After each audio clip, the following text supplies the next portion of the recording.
welcome back to another week of Hello Ladies, Feminism and Pro Wrestling. I'm really beginning to wonder if the hello that I do on the microphone is really irritating to listeners, but I'm sure someone would have told me to shut the fuck up by now if it was. Yeah, our fan would have told us to stop. We have two two that always listen. Yay. Yes, so thank you. Two. We've doubled. We've been doing this for 2 months and we've doubled at this point. So for those of you who are not one of the two, I'm Sabrina Hannon, one of your hosts. I am Megan Manley, the other host. Yes. And quick side note, this week, last Sunday actually, I got laundry detergent in this eye, my right eye. So I'm not allowed to wear makeup around my eyes for a week. And I have to put Fun Drops in them. Don't put laundry detergent accidentally in your eye or on purpose. Doesn't sound fun. It's not. No, it did not make my eye squeaky clean. I got an eye infection from it. The opposite of what you would think would happen. Yes. Although it does feel very dry. Ugh. Sucks.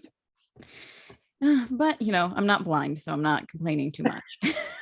Exactly. Could be worse. Yes, could be much worse. Actually, that was one of the things as I was panicking sitting in the ER. I was like, oh my God, what if I'm blind in this eye? And I started thinking about all the things that I wouldn't be able to enjoy as much. And wrestling was definitely on that list. Oh no. I was just like, oh. Depth perception would definitely be off. That makes things difficult. Yeah, and my depth perception isn't that great to begin with, so not fun. Yeah. Well, hopefully it gets better soon. Yes. But as we had said last week, we were going to do a very special episode this week where we sort not all of the wrestlers, but a chunk of them into their Harry Potter houses. And as you can see, Megan has the sorting hat. It looks very soft. It's not. There's a lot of plastic and hard things inside of it. It used to talk, but I think the batteries are dead because I got it for Christmas 2 or 3 years ago from my dad. My dad always gets me Harry Potter stuff for Christmas. It's like his little thing. And it used to scream out a house, but it was random. I wish that you were able to choose which house because then this would be more fun to use. But for right now, it's just a prop. Yeah. Gotcha. So we will get what camp do you want to start in, WWE or AEW? I was thinking maybe WWE because AEW did just have the pay-per-view, so we'll probably get into that, those people a little more in depth because of that. Yes. And we'll probably fly through WWE a little quicker because they haven't had anything major this week. Yeah. Okay. So let's start off. We'll do how Bianca Belair. Where do you think she would go? So I have her on my list. I know your list is a little bigger than mine. I have her in Hufflepuff because she is the sweetest little cinnamon roll. Mm-hmm. But if you piss her off, then she becomes a vicious badger. Yeah, I actually have her in Hufflepuff too for those exact reasons.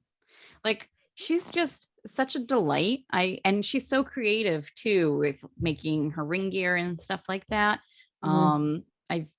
Hufflepuffs are supposed to be very artistic, so there we go. So there's one we agree on. Yes. How about Becky Lynch?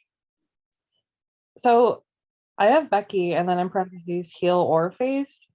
I have her as a Gryffindor. Me too. For both. Very, very fiery, very conceited, very hot-headed. Very brave. Yeah. I definitely, and part of me was wondering, am I forcing her into Gryffindor because of the red hair and I just associate it? I'm like, maybe, but there she goes. No, she's very, when she's a face, she's all the best qualities of a Gryffindor. And when she's a heel, she is all the worst qualities. So like bad qualities of Gryffindor, like they are very hot-headed, they're very rash, they're very conceited, like, Mm. and when they're, when she's faced, she's, you know, very brave, like you said, she's very loyal, she's, just that like almost Harry Potter level of like what a Gryffindor is supposed to be. Yeah. Like Harry Potter the character, not the series. Yeah. Do you want me just to keep going with the women on my list, or? Yeah, your list is bigger. So if I that way, if I have one, then I can read or I can just sort on the spot. Naomi. You know what? I didn't put her on, so you go ahead. So I went back and forth a lot with Naomi. But I think I'm gonna go actually with Hufflepuff. And it's mostly because of her entrance and because again, like the artistic thing, and she's I don't know, like I don't know. And she's just so nice and sweet. I also thought Hufflepuff. I don't know. Yeah. Yeah, I think I would agree with that. I went back and forth between that and Gryffindor. I was just thinking she'd be Yeah. like a hat stall. Like I think it could be she can go into either house. Yeah. And it might be a case of like which house she wanted to go into more is where she'd end up. Mm-hmm. Yeah. I have Bailey. Yes. Where do you have her in? So I have her in Hufflepuff, regardless of if she's heel or face. Because again, when she's a face, she is, I mean, she's Bailey, like free hugs, like, and then she just turned into like the cornered badger that has lashed out. That's what we've been seeing as she's been a heel. I can't see her either way in any other house. So I actually put her in Slytherin because of how cunning she is as a heel. And that's what we've seen her as. And I don't think she's ever going to revert back to that version of babyface Bailey, which I'm kind of glad about. I didn't actually like main roster babyface Bailey. Um, but I absolutely adore heel version.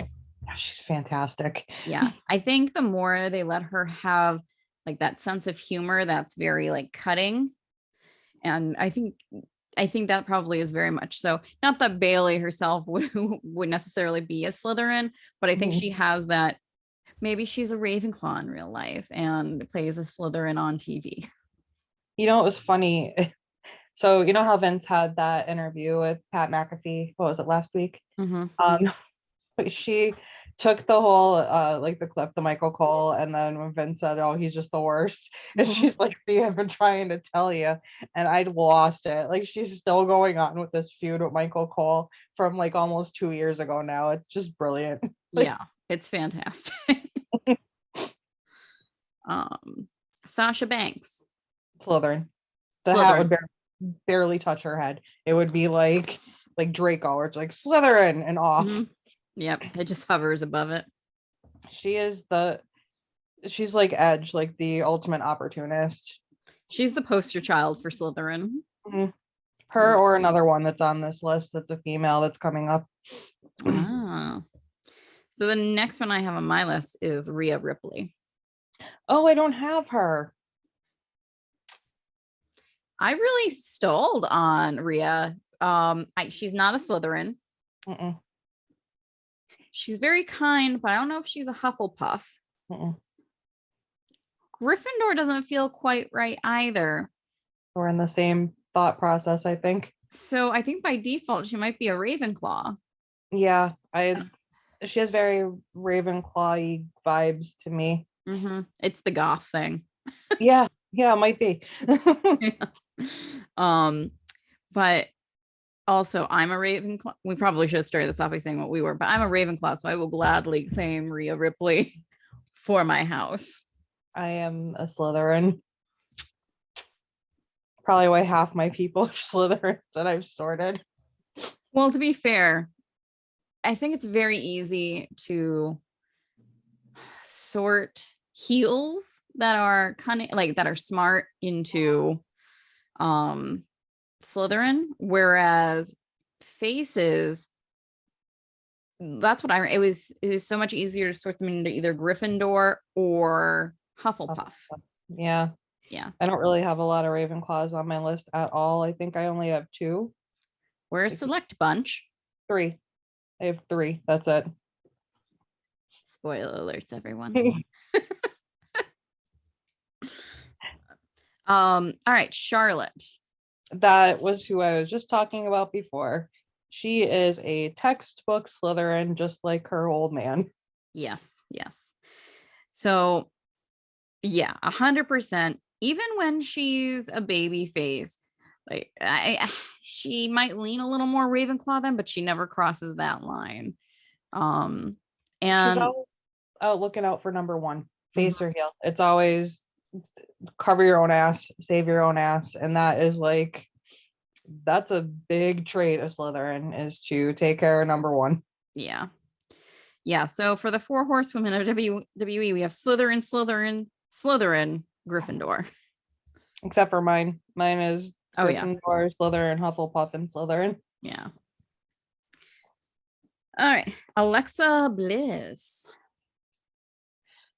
The easy thing is to put her into Slytherin because of the whole like witchy thing that she's doing now or whatever, the whole magic thing.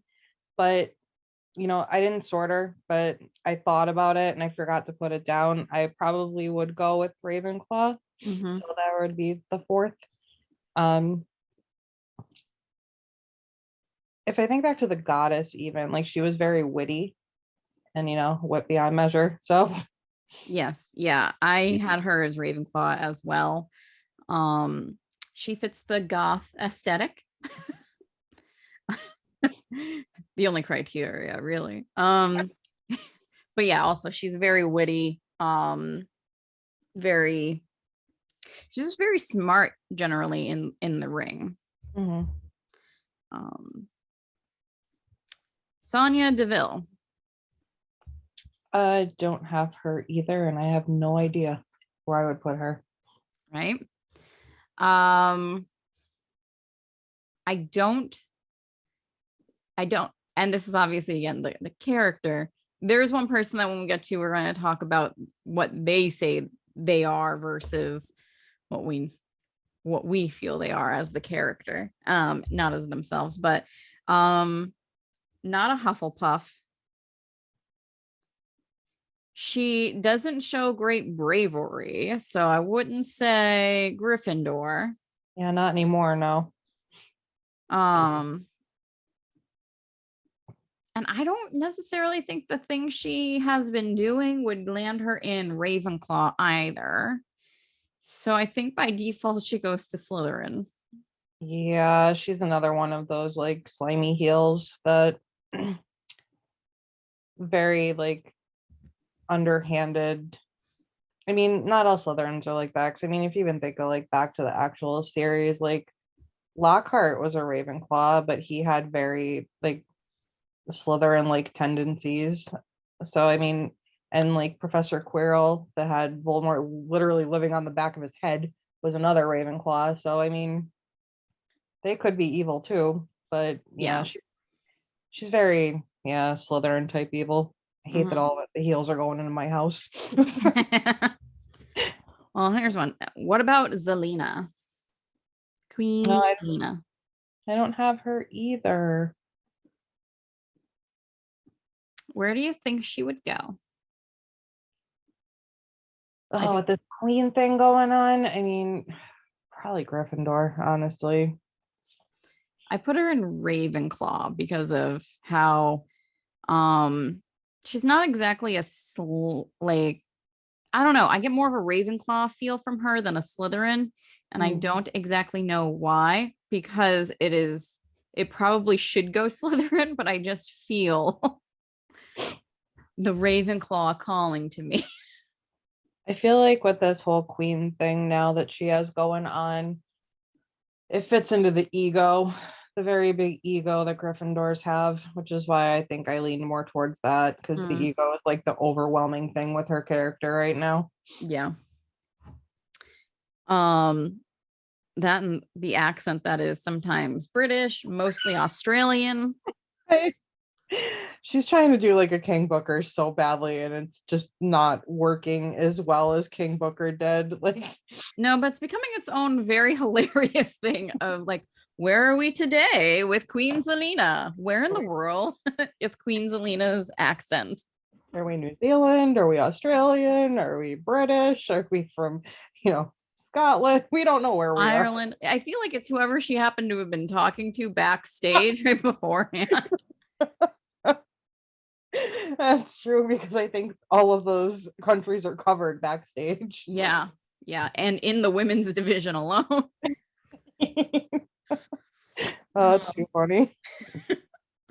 So who do you have? Is there anyone on your women's WWE list that was not covered? We did Bianca, we did Sasha, Bailey, Charlotte, Becky. I think that's all I had for women. Okay. So let's pop on over to the male superstars of WWE. Mm-hmm. We have Roman Reigns. Slytherin? No? Nope. I got him in Gryffindor. Oh, I had him in Slytherin. He is like he's the lion, the king of the jungle of WWE right now. He is very just full of himself and, acknowledge me. Like, he's the bad version of a Gryffindor. See, I went with Slytherin because of the cunning that he like the sneak attacks and things like that. All very smart things. The crap that he did with, well, not crap, but what he did with Paul Heyman and sending him in to Brock Lesnar's camp, basically, was too smart for me to think that he was a Gryffindor. Total offense to all the Gryffindors out there. See, Gryffindor and Slytherin are like two sides of the same coin. And there's certain things that he does that just aren't quite Slytherinish enough for me, that I put him, like, he's like a dark Gryffindor. Like, because like a Slytherin wouldn't be as like boastful as he is, as like full of himself, as a screaming like acknowledge me. They're usually more subtle in the way that they take like Slytherins are more subtle in how they take over than just how he's been since he's been heel. That was my, I went back and forth, and I'm like, he's as subtle as a blunt axe, so there's no way he's in my house. He just reminds me of a young Malfoy, like the bully on the playground who, with it, Crab and Goyle happen to be the Usos. Oh, that's so mean. They're not that dumb. They're not dumb, no, but like for this analogy, that's who they are. That's why I slid them in there. And I mean, Malfoy clearly isn't all that bad when it comes down to it, but I think Roman Reigns personally I think he would have killed Dumbledore.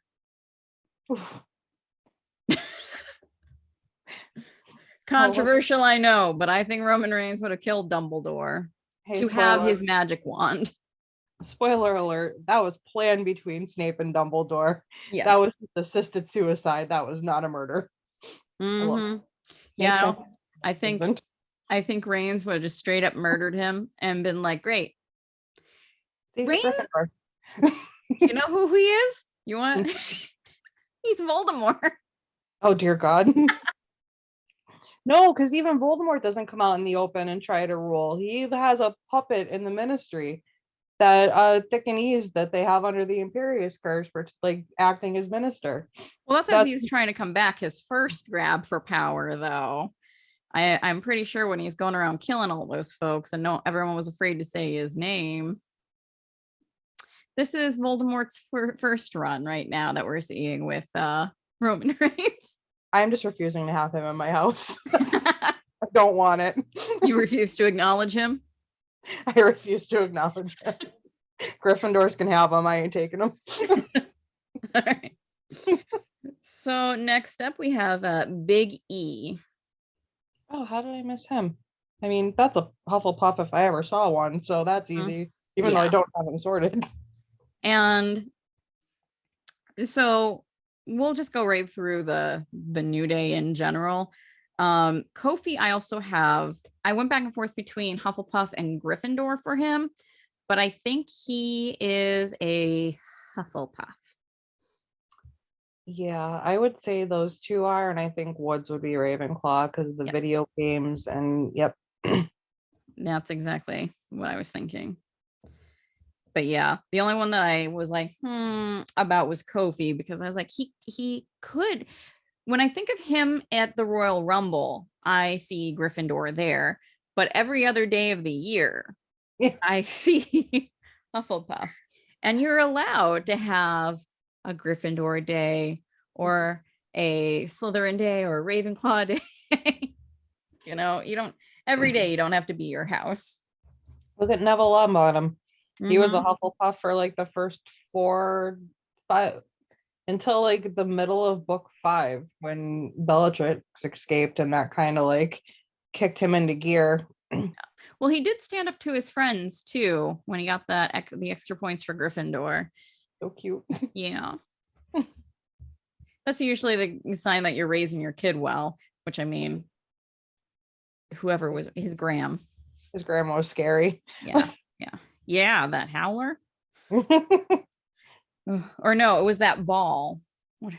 She did send him a howler though that he tried to ignore. I just finished reading listening to the audiobook, so it's like really fresh right now. She did send him a howler once he tried to ignore, and he ran out of the Great Hall and it chased him out. So then we have Mr. AJ Styles. My note on this is just Gryffindor energy. Yeah, I can definitely see Gryffindor. I can see like the good parts of Gryffindor when he's good, the bad parts when he's bad. Yeah, he could have been on the Quidditch team, like a Gryffindor jock. Like Riddle. Oh, Riddle's a Hufflepuff. Yep, because he's a stoner. Oh yeah, 100%. Yep. That was the easiest one I think that I had out of everybody on either roster. Riddle, Hufflepuff immediately. So how about this one? Brock Lesnar. I have him as a Gryffindor. Yeah. That's where I have him as well. I don't have Paul Heyman on this list, but why not? Where do you put Paul Heyman? He's textbook Slytherin. He really is. I mean, he's a great orator. He's big into mind control. Very boastful. He's very cunning. He's very sly. He's a snake. Like, how often do people have to say he's a snake in the grass? He's like Professor Slughorn to me, like using other people to raise his own state, like that. He's definitely. And I realized I was wrong on the person I was thinking of that said that they were in Hufflepuff. I'll amend that when we get there. Okay. I was thinking of another big star that isn't there anymore that said it. I just remembered. Okay. What about Finn Balor?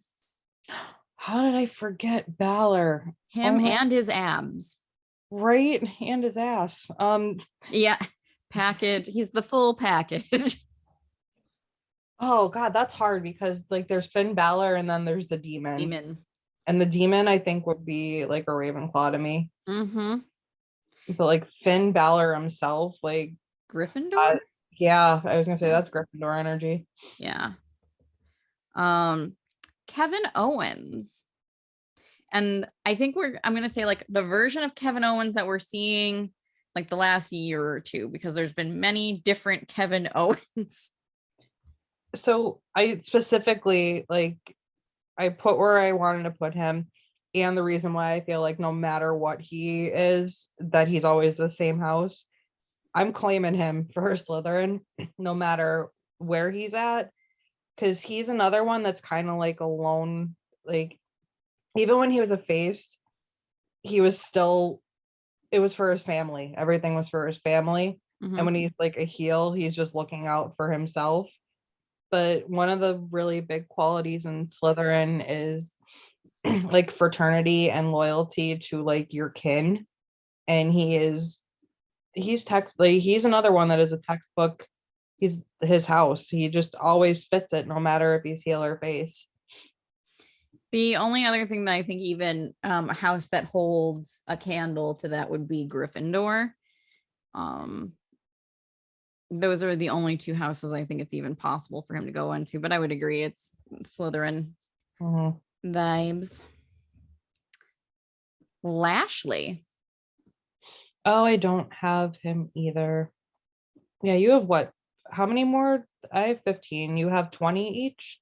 10 each. Oh, okay. Yeah. For like 10, so 20 per each promotion, 10 from each division. Okay, so I have 5 less than you, but we might have some different people. Yeah. I don't have Lashley. Where do you think Mr. Lashley would go? Bobby Lashley. Oh, wow, That's a tough one. I didn't even put anything down. he could fit into 2 different houses in my head. And again, it's between Gryffindor or Slytherin because they're so much alike. There's just like subtle differences between both of those houses. I would put him in Gryffindor is what I'm going with. I think that's where I'm leaning more towards myself. Yeah. Because he can get really hot-headed. Like someone could barely touch him and he's like laying them right out. Or barely like offend him and he's like, let me at him. Like very like, brr. Exactly. Although I've never once heard anyone who's wanting to fight go brr. I definitely meant grr. Brr, I'm cold. Let's fight. It's the end of the week. Our brains are fried. Yep. Seth freaking Rollins. Ravenclaw. Yeah. Yes, agreed. He's very clearly a maniacal Ravenclaw, but yeah. I was thinking like very big Luna Lovegood if she was on like Coke type vibes with like the wacky outfits, and because like the Gryffindors are supposed to be like the art students, like the very smart, but also like Luna type also. I think you said the Gryffindors are supposed to be the art students. Or no, the Ravenclaws. I was looking at you like, I've never once heard that with Gryffindor. They're supposed to be the jocks. Yeah, Gryffindor is like the jock, and like Ravenclaw is supposed to be like the straight, not even straight A, but like the good student, but also like they're in art club and or like drama, language, creative. like you know, like the French club or something like that. Hufflepuff, or you know, like they're supposed to be kind, but they will kill you if you mess with like someone that they care about. And they're the stoner house, and Slytherins are like the politicians. Like that's that is a very good way of putting it. Seth is such a Ravenclaw, even when he's a face, like the architect, like that whole thing, like the architect in and of itself, that name points towards Ravenclaw. Who do you have also on your male WWE list? I have Randy Orton, which was another very obvious one. Oh yeah, I had him and then I crossed him out to make the 10. Oh, mine says Orton, obviously Slytherin. Yeah, the Viper. Yes, he is very, very clearly who he is. Yeah, I think probably also outside of wrestling. Yeah, I think so too. Yeah, I have another one that I have that's obviously Slytherin. I don't think you mentioned them on your list yet. Are you done with your guys? I think so. Yeah. Edge. Oh yeah, very obviously Slytherin. And Miz is my other. That it says another textbook Slytherin.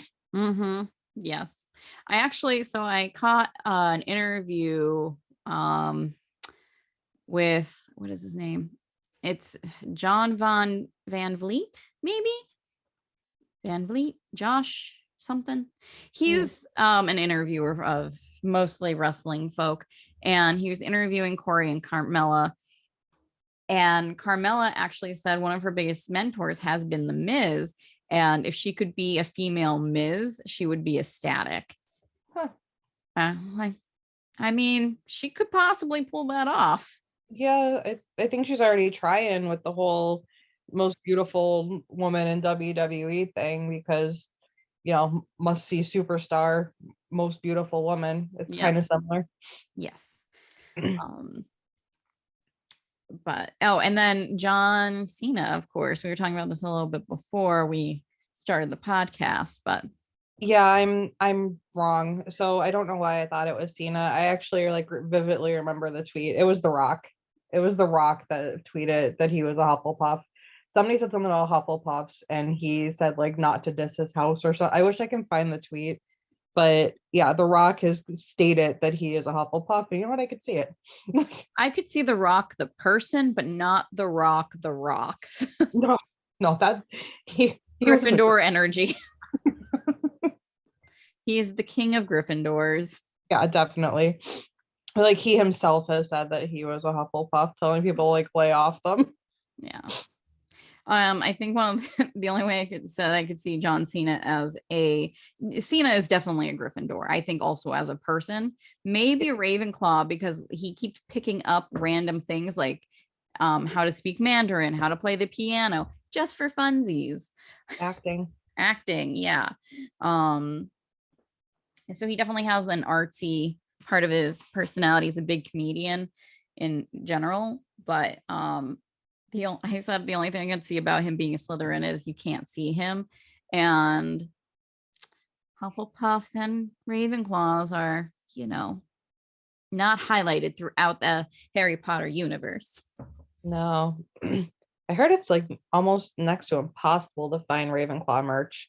Hufflepuff is more available now because of Newt and the whole Fantastic Beasts, whatever. But yeah, I heard that Ravenclaw stuff is really hard to find.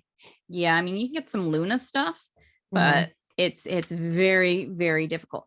The good news is if you go somewhere where they have all four houses, if you're a Ravenclaw, you're always going to find something in your size because it'll be there.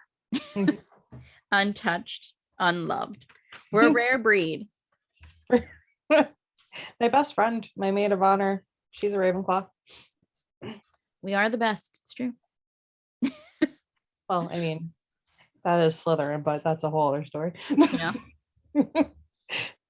I have house pride for days. Yeah. We're more selective over here in Ravenclaw. Yeah, I don't know. Oh, okay. I was gonna say I don't know if I have any in AEW, but I do. Oh, Ravenclaws? Yeah. So let's switch gears over to AEW. Starting off, Ruby Soho. Oh man, how did I? Okay, so I don't have her, but I can sort her quickly in my head. That girl is a Hufflepuff. Yep. Yeah. She is kind, sweet little thing. The only other house I think could compete is Ravenclaw, and it's because of how she dresses and her hair and the fact that I love her that I'm just pull her in. The makeup too. Yeah. Yes. Chris Statlander.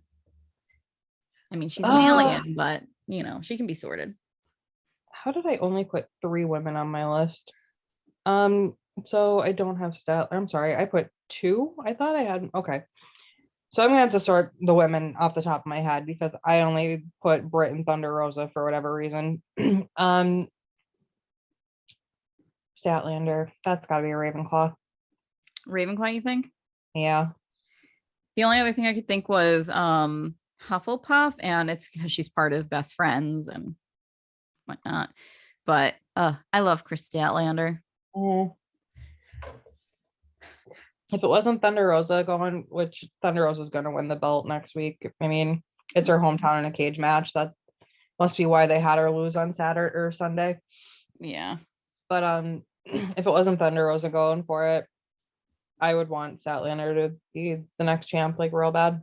Yeah, and also I think like if they do not have her win in the with the cage match Thunder Rosa, they might just burn that place down. I'm also a little concerned because you and I agreed, as well as everyone with Cultaholic, that strangely the Britt Baker Thunder Rosa match was disappointing. Yeah, it was a little clunky at times. I feel like they have not had a match that was as good as their lights out match anytime that they've been together since then. I feel like something has been off every time they've been in the ring together ever since, and I don't know why. Yeah, I don't know, because I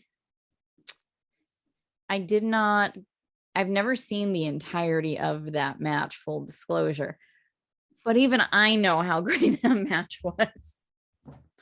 So I was really excited, and then I was disappointed in the women's matches in general, where they were placed on that card, because they really did Jade and Ty Conti dirty with where they placed them on that card, and they were the better women's match, quite honestly. Yeah, that surprised me. I mean, if someone were to tell me that Jade and Ty Conti would have been better than Britt Baker and Thunder Rosa, I would have been like, no way. Mm-hmm. But they had a solid match. Like, yeah, Jade still isn't the best wrestler in the world, but she's improved a lot, like a lot. And I loved like that. I know you messaged me about it, but the more I thought about it, I loved like that Godfather Mafia Don like kiss of death, and then she killed her. Like I loved it. It has very strong Poison Ivy vibes to me. I thought like Michael Corleone. That was like all that went through my head. Like, So Britt Baker, where would you sort her? that's pretty. She's a Slytherin. Yes, definitely a Slytherin. She is cunning. She is manipulative. She is everything wrong with my house. But I will gladly take her because I love her. Yeah. The bunny. Oh man, I haven't. Oh, bless you. I sneezed so hard, everything went white on my screen. Oh, she hasn't been on it forever either. I mean, she'd probably end up being a Slytherin. She's another one with the brass knuckles and the underhanded ways to win. I put her in Ravenclaw because she's a big gamer. And that is literally the reason why I slid her into Ravenclaw. Yeah, I don't really. She's not one I pay attention to much when they're on. Like her, the Butcher, or the Blade. I don't know why. I just can't get into that group. Like, I started liking her more when I found out she's my age. oh, is she really? Yeah, she's 34, and I was just like, cool. I don't know why, but I was also like, I like you more now. I have no idea why. Honest to God, but I thought she was like 28, 29. Yep. Oh, good for her. Mm-hmm. Jade. I'm frozen or you're frozen. Well, you're moving on mine, so You're back now. okay. Yeah, you were moving on my end and talking on my end, so. Oh, I just heard and then all of a sudden you were back, so I don't know who you said next. Oh, Jade. I hate to just throw all the heels and Slytherin, but dear God, I feel like, especially since she's completely all green, like, Right. It would either be that or Gryffindor, because I don't necessarily think that a Slytherin needs a manager, and Jade needs a manager right at this stage. yeah, she can be either one. That's hard. We can go with Slitherdor for now. All right. No, I don't know which one I would put her in because they were the two that I thought. Yeah, she's not a Ravenclaw and she's not a Hufflepuff. No. I think the real Jade might be a Ravenclaw, but The character, no. no. But yeah. Tay Conti or Ty Conti. I think she's a little puff. She's a little Hufflepuff. Maybe. I mean, she's very fiery as well. She is. She seems like Like a she, little badger, right? yeah, like she gets more angry when someone messes with like Anna and now Sammy, as we saw last night. Yeah. But normally she's like bubbly and nice, but you screw with her best friend or her boyfriend, she's going to rip your head off. Yes. Thunder Rosa.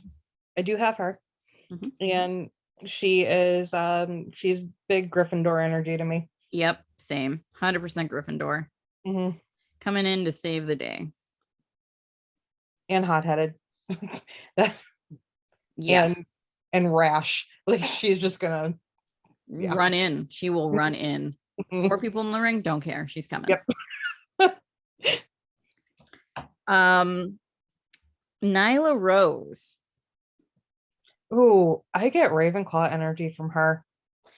Yeah, and I realize I said that Ravenclaws wouldn't need a manager, but I feel like while Vicky Guerrero, who is also a Ravenclaw, I think, is her man in a manager position, I almost feel like she is her hype woman or so. I was gonna say like more like equals in a way, like they're partners. It's just that like Nyla's the heavy, like yeah. Jamie Hayter.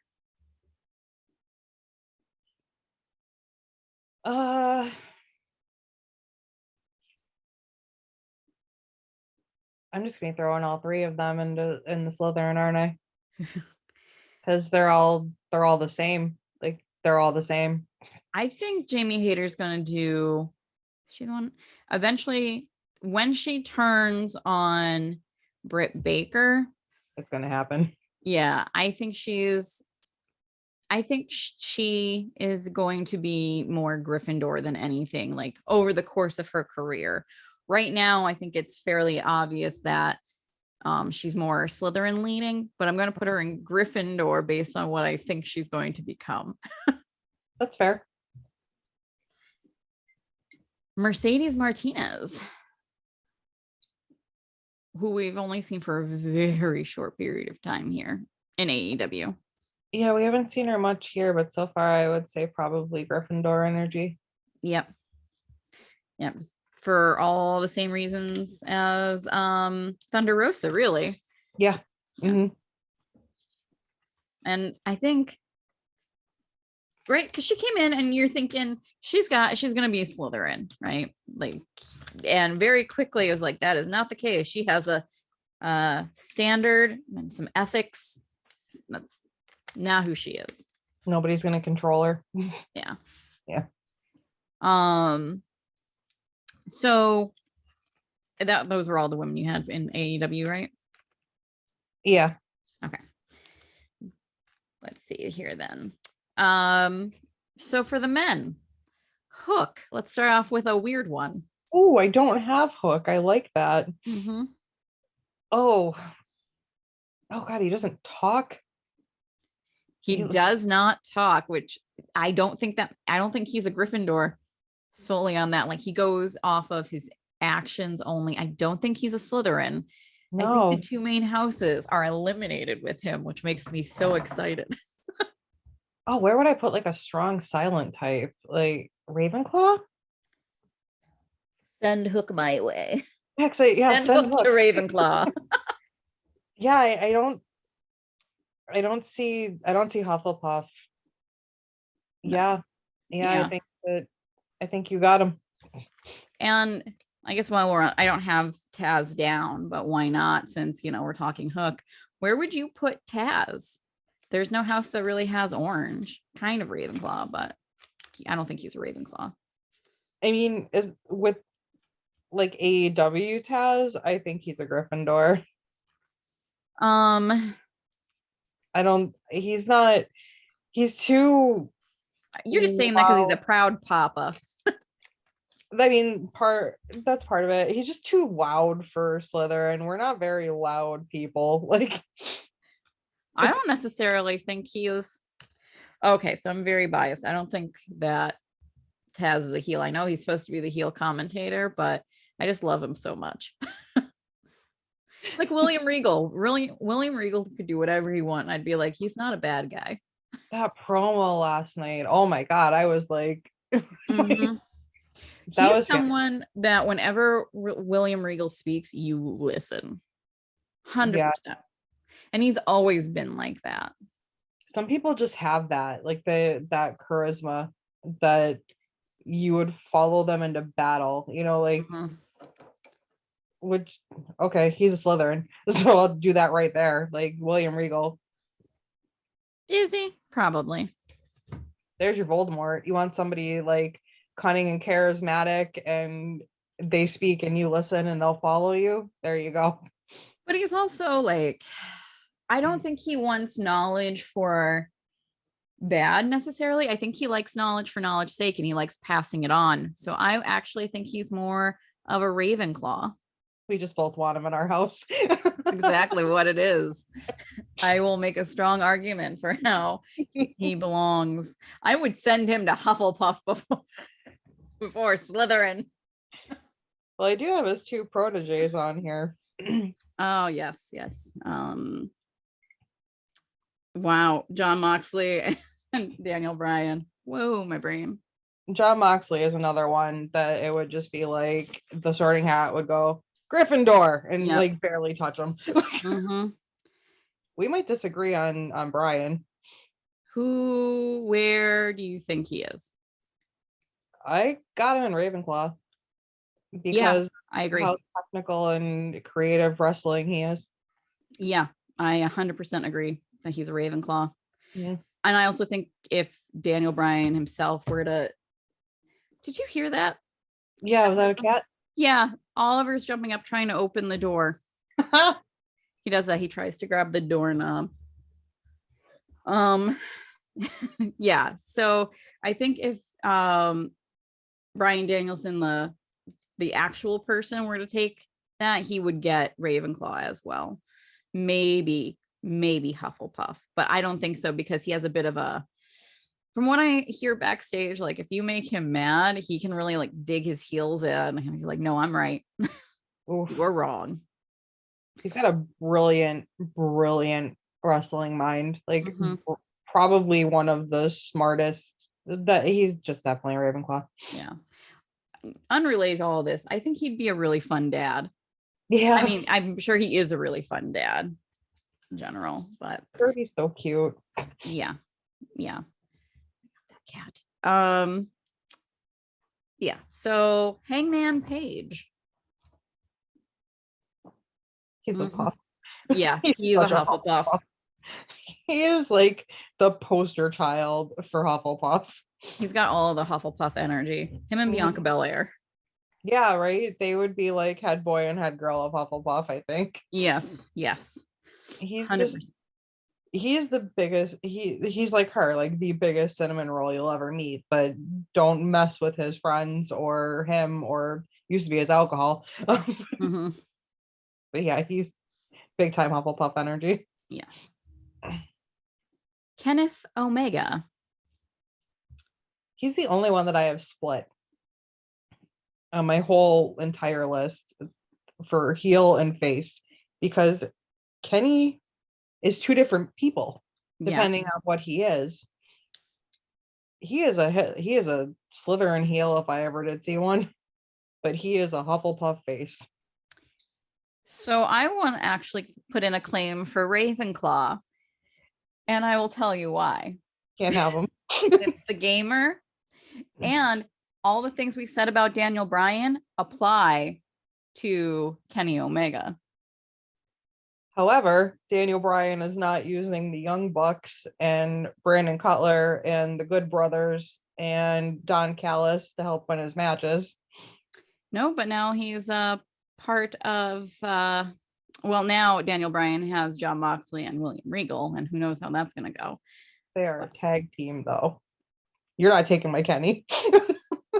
I'll send him to Hufflepuff first. Well, he's probably coming back as a face, so neither of us are going to get him. We'll see. There can be bad Ravenclaws. We can be naughty too. He's a naughty claw. Oh my God. Kenny Omega, naughty claw, at your service. Oh Lord. That just sounds like not safe for work. Doesn't it? Yeah. Imagine all the fun t-shirts that could be made. Oh boy. Are we sticking with the elite / Bullet Club right now then? Yeah, and I chucked the Bucks together because where one goes, the other one's going, and I have them both actually as Gryffindors. Yeah, same. They're well, like I was saying earlier, my notes say Gryffindors in parentheses showboaty. Those outfits, man. And if you watch BTE, like the whole bragging about their sneakers and the little part like with the music play and they're showing their whole outfit and like they're textbook Gryffindors. Did you ever see there was one episode where like the one his wife called and yelled at him? They're like about the shoes. Yeah. Which understandably. But yeah. Orange Cassidy. I think this one is an easy one. Yeah, he's the same as Riddle. That's a Hufflepuff. Hufflepuff. And not necessarily I would say the same as who was it that we were talking about? Ty Conti about or Tay Conti. Why I keep calling her Ty. Anyway, with the messing with the friends, that's what he always says in interviews. Like if you want to get him riled up, you mess with his friends. I literally have that in my notes. Laid back but vicious as fuck if you fuck with his friends. Yeah. MJF. Oh wait, first of all, let's back up a few things because going back to Revolution, I think that the tag team match that they had was arguably the best and maybe second best of the night. Like it was amazing. The one with the Bucks or the one with Orange? The one with the Bucks, the tag team match. Like it was really good. They had a lot of really great spots. It wasn't, I think there was one spot where I was just like, ooh, I don't know if that went right, but I mean, it was pretty together. It was very fun. It was a very fun fun match, fun pay-per-view. I agree that I think the best wrestling match of the night was probably that tag team match. Yeah. But my favorite match of the night was Jericho and Eddie. Just the whole story behind it. Like I loved it. I'm glad you did. I know you don't like Eddie, but oh my God, I adore him. He's just like the everyman. It's like what Daniel Bryan was, or I'm sorry. Oh yeah, it was Daniel Bryan then during the Yes movement, like the underdog, like working man you want to get behind. I see him very much so the way I see John Moxley. And it's that I recognize the fact that a lot of people are going to like him. He's just not the wrestler for me. Like, he's not someone that when he pops on my screen, I'm just like, why? It's more like, all right, when's the next match? Oh, that hurts my heart. Yeah. Like, not every shoe is going to fit. You're not going to enjoy every wrestler. He happens to be someone I'm sure, and he could be also someone that in time I will grow to like. I'm just not there yet. It's the same. I don't have John Moxley. I don't care to watch his matches necessarily. It depends on who he's going against. I definitely will be tuning in now because of Regal. But yeah. And then the ladder match at Revolution was amazing. Orange Cassidy was like the MVP doing all those crazy spots, which, you know, when he got yeeted out of the ring, he fucked up his shoulder. And as soon as I saw him hit, I was like, oh, he's not okay. Yeah. Like he is not okay. I thought it would be more of a concussion than a shoulder thing, or maybe something with his neck. So I guess the shoulder is the best option. Bryan and I like yelled out loud when we saw him hit because it looked, you knew it didn't go right. Yeah. Yeah. And then you didn't see him again for the rest of the match. Like, Yeah, he was nowhere. He's not just like laying there giving the thumbs up, nothing. And what really sealed the fact that he was hurt was when Danhausen comes out, because I rewatched that match. You catch him kind of like looking for someone. Orange Cassidy was supposed to be doing something at that point, I think. And he was like, oh shit, and realized like he had to just get in there and like let it go. And if I didn't necessarily catch him being like, where is he? The first time I watched, it was only through the rewatch.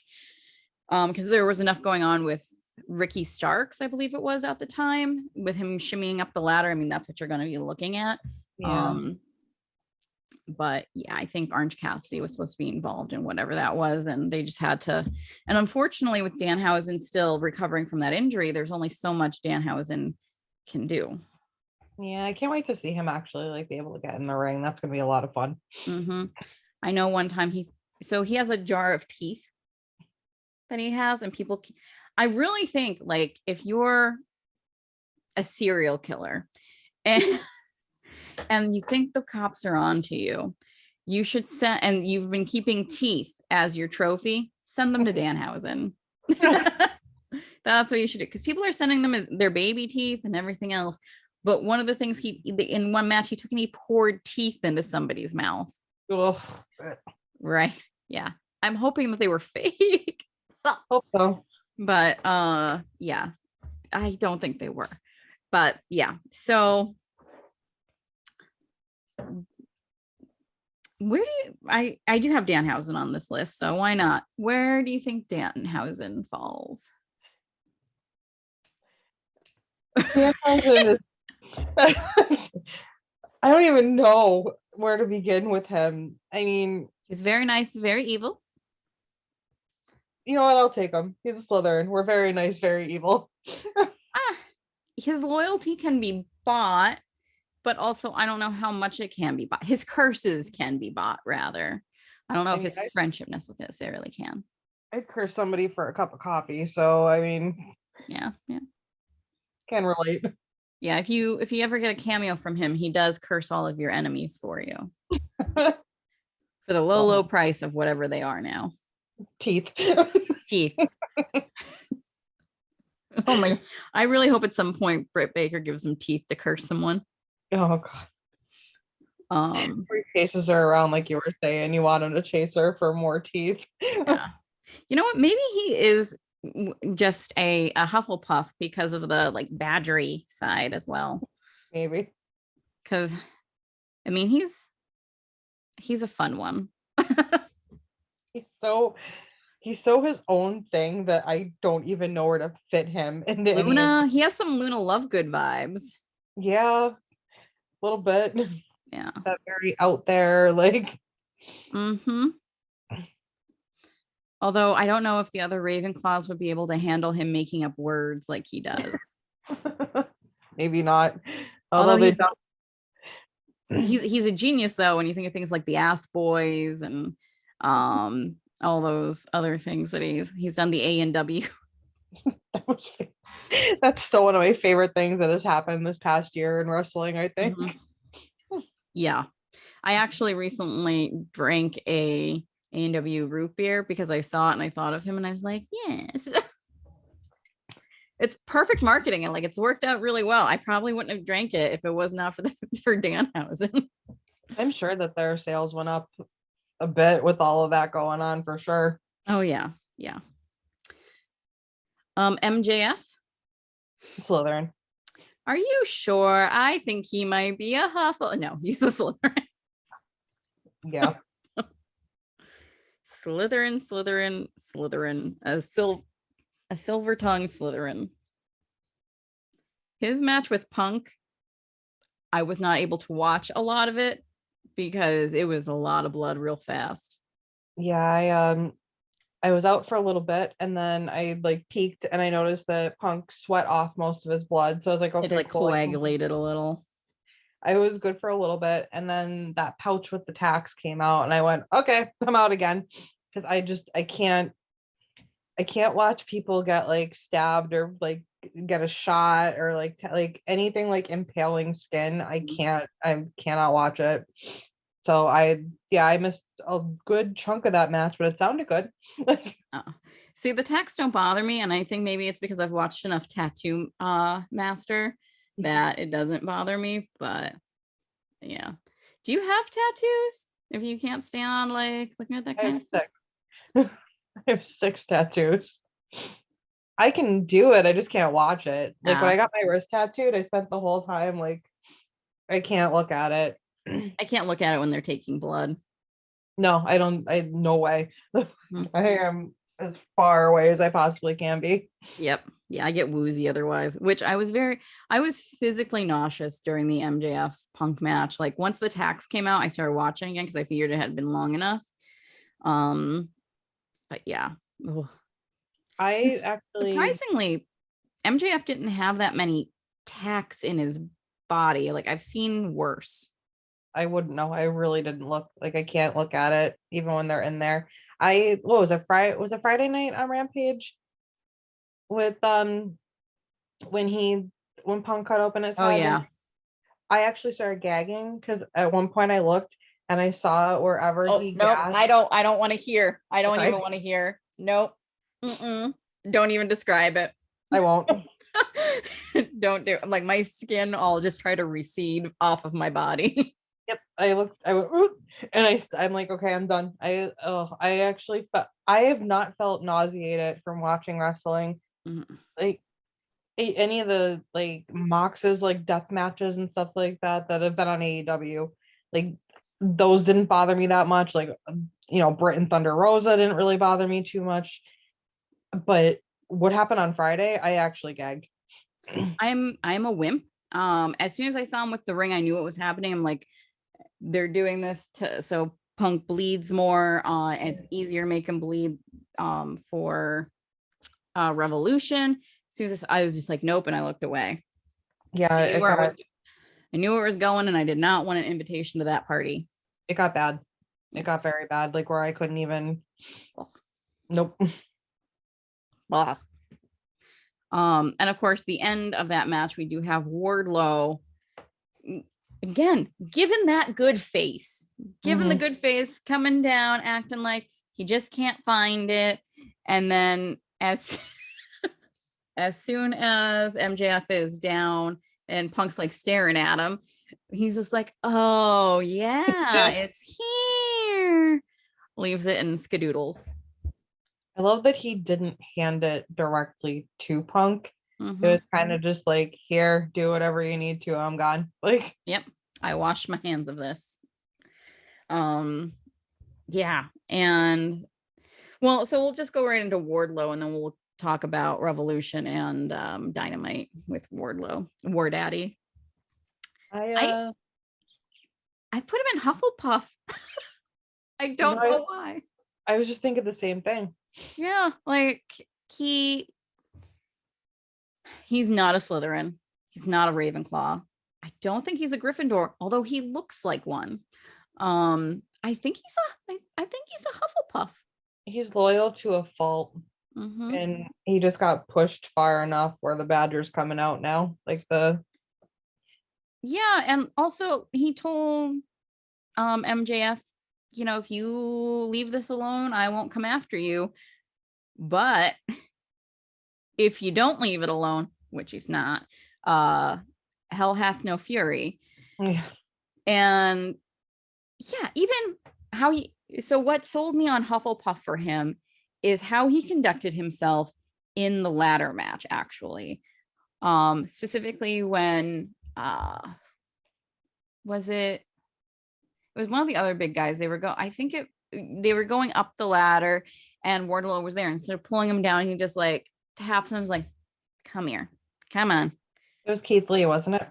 I think so, because he's new and they haven't like squared up before. But like there were a couple times within that where Wardlow clearly it's not even that he necessarily just wanted a fair fight. He knew he could win it. But it was just such Hufflepuff vibes. Yeah. And the Hufflepuff won. As he should have. About time. Mhm. Yeah. Yeah, it's so funny whenever he does like his roars or that thing where he like does the backwards like bend. Mm. Sometimes I swear what he's yelling is, "Oh fuck." I don't think that's what he's yelling, but that's what it looks like to me. Oh fuck. I'm coming for you. I think I have a couple that you didn't. I mean, I still have more. I just got, you know what? I will say we did not see any panties flying to that ring. No. And we didn't during the promo yesterday either. Nope, no panties, no The pop, manties, though. no nothing. Yeah, Holy, big pops. knew that was gonna happen. Crowd exploded when he was like, "Oh wait, I found it." Mm-hmm. Crowd exploded when he won.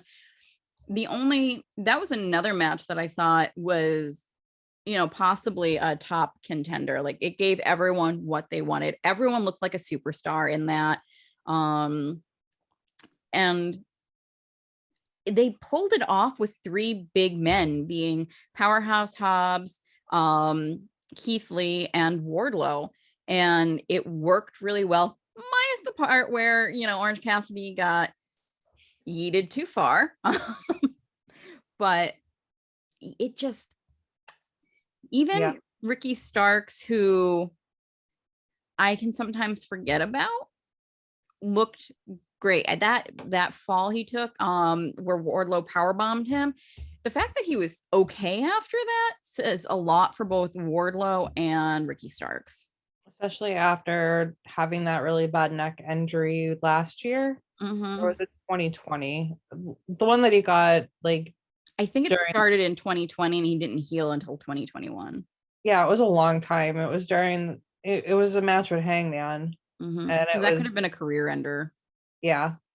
And I think it was like right after Kenny and Hangman lost the tag team belts. Like it wasn't long after that when Hangman was starting to like build up to being number one contender.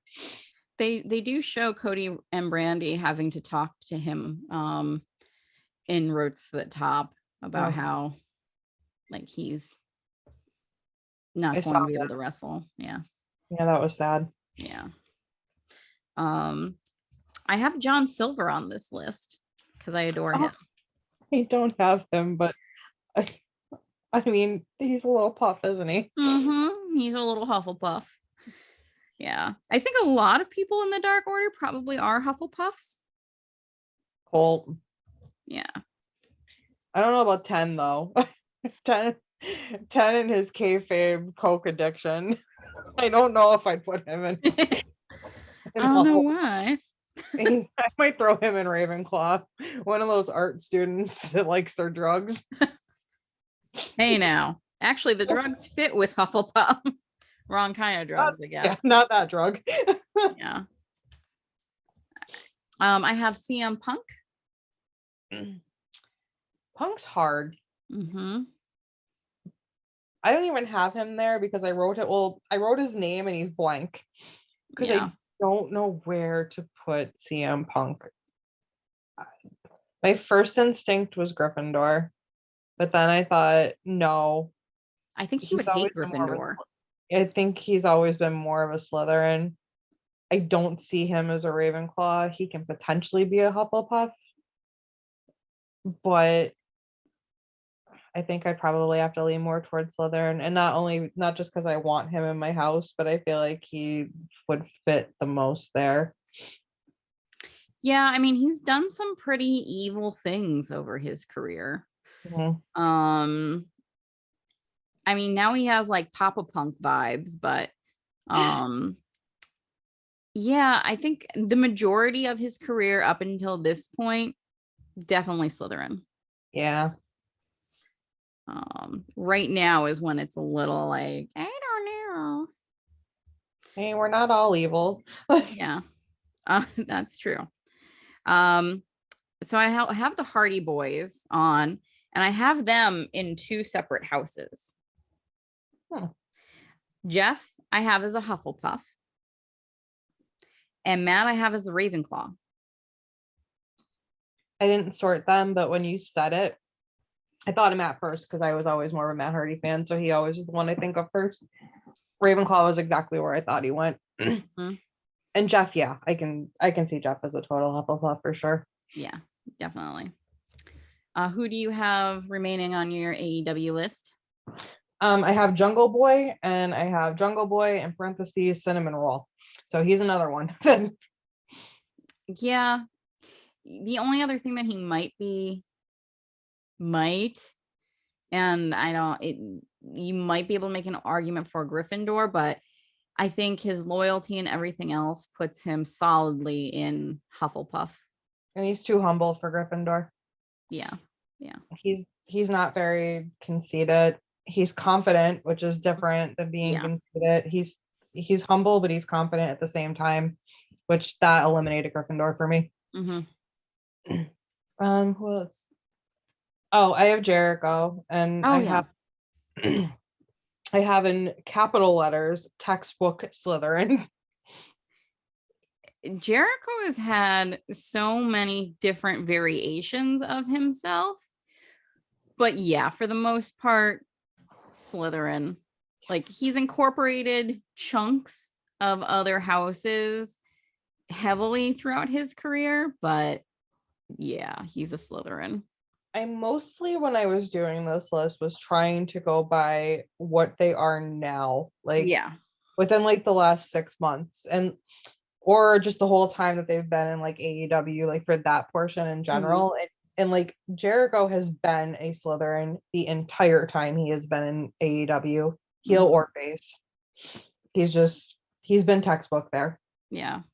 For the Festival of Friendship, where do you think Jericho would have fallen? That's my favorite Jericho of all time. You just made the list. I think he was still a Slytherin then. He was just one that got screwed over by another Slytherin, which happens. He was so delusional during that time period. I feel like if he was a Slytherin, he was someone who thought he had become a Gryffindor. Like, that makes sense. But like, during that time period, I feel like he thought he became a Gryffindor.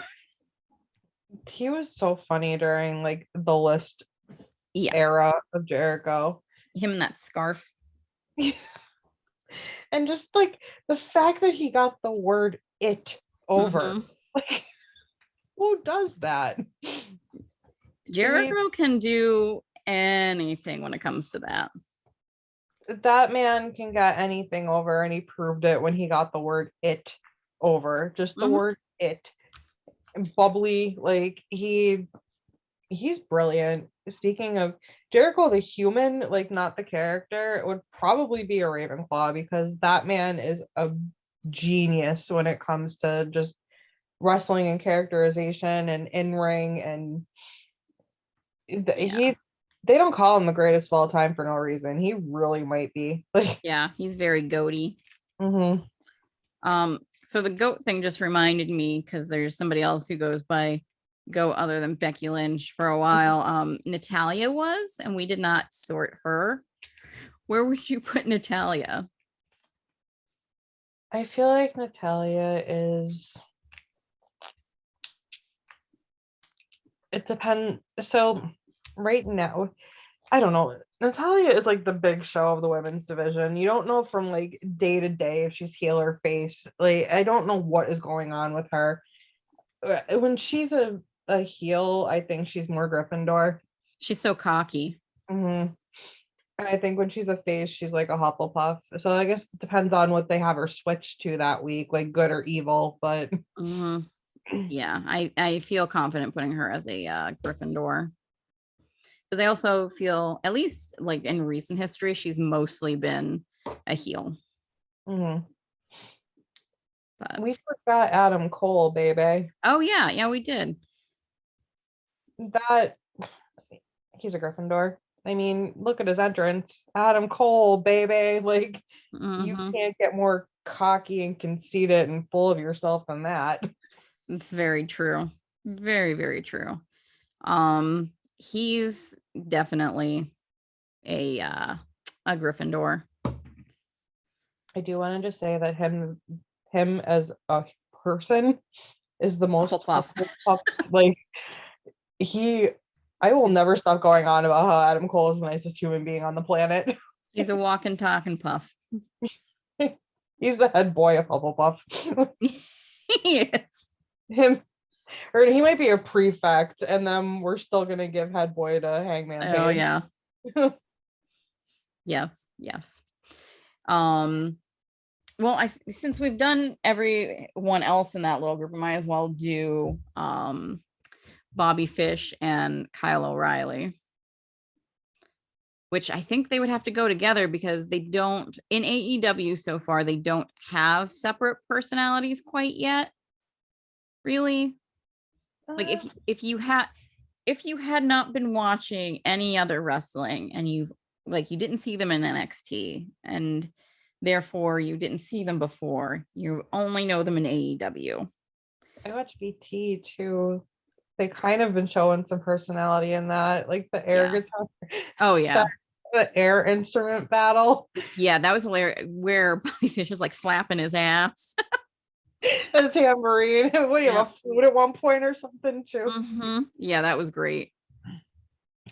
I feel like Kyle O'Reilly is like the funnier one. Like I feel like they're already establishing that he's just like he's the one that's usually screaming at Cutler when they're doing the like roll the camera thing on Dynamite. I think Fish is the straight man, yeah.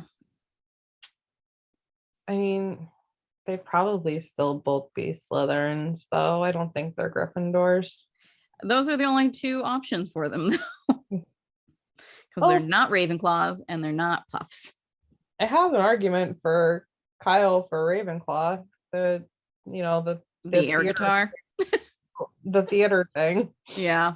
Him as a person might be a Ravenclaw. But the character might be more Slytherin. Yeah, definitely during that tag match too. You saw that. Mm-hmm. Yeah. Also, the only reason I think you make the argument that they would be Gryffindors is their heel tactics. You can see them coming a mile away, which seems more Gryffindor than Slytherin to me. Yeah, am I saying Gryffindors are dumb? Yes. They just lack a certain subtlety about the way that they go through life. A certain finesse, yeah. Yes. So yeah. That I believe is our complete sorting of, well, not complete. I mean, we could do this all over again. Maybe yearly we'll sort people. Different ones. There we go. It barely fits because it's made for children. I mean, it still works. Covers your head.